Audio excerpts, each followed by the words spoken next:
as a farm-to-table restaurant, we also wanted to create a certain cultural experience because food is part of our culture. We already have our small coffee shop then and kaunting mga hinahain na pagkain.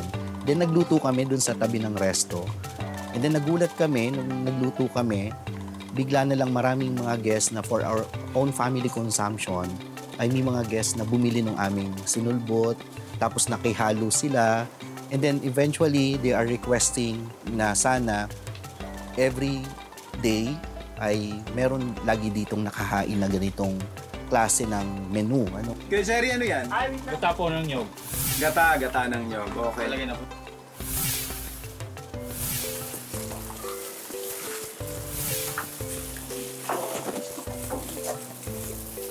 Anong gagawin?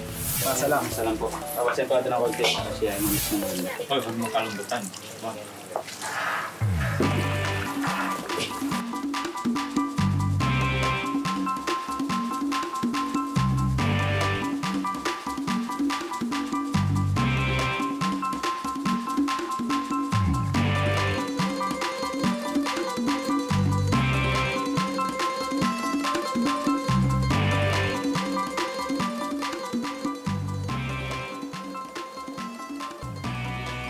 At habang tinatapos namin to, si Sean at si Kirsten, tinitikman naman yung mga bestsellers dito sa Mount Banahaw View Deck and Cabin.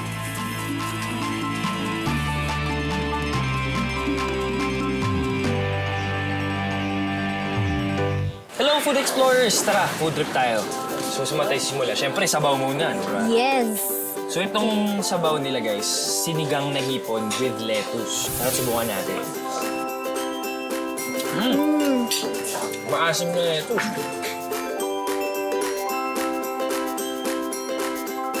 Siguro dinadagdag lang ng lettuce kasi sa sinigang parang wala, may crunchy green ka lang din. Yeah. So, it adds a little bit of crunch. Tapos may konting pait din siya eh. So parang bumabagay dun sa Sa sinigang. asin. Eggplant sisig, siguro, kasi pag sisig, usually naiisip mo karne. Yeah. Then, paminsan ka lang nakakita ng veggie na sisig. Yeah, first time ko matry. O, tara. Food trip tayo! Parang naging crunchy yung skin ng eggplant. That's why I like it. The first time ko, sisig na eggplant, approved. Tama na sinabi ni Kirsten. May konting crunch sa balat. Parang saucy, a saucier version of that lang. A little mushroom, kasi may mushroom naman talaga. Yeah. A little bit of funk. Really good. Ngayon pala ako makakakita Yeah. ng lettuce sisig sa buong buhay ko. Tara, XP natin, guys.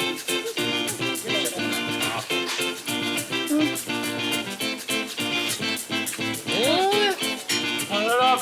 Okay, next. Ito, salmon. Tops na this.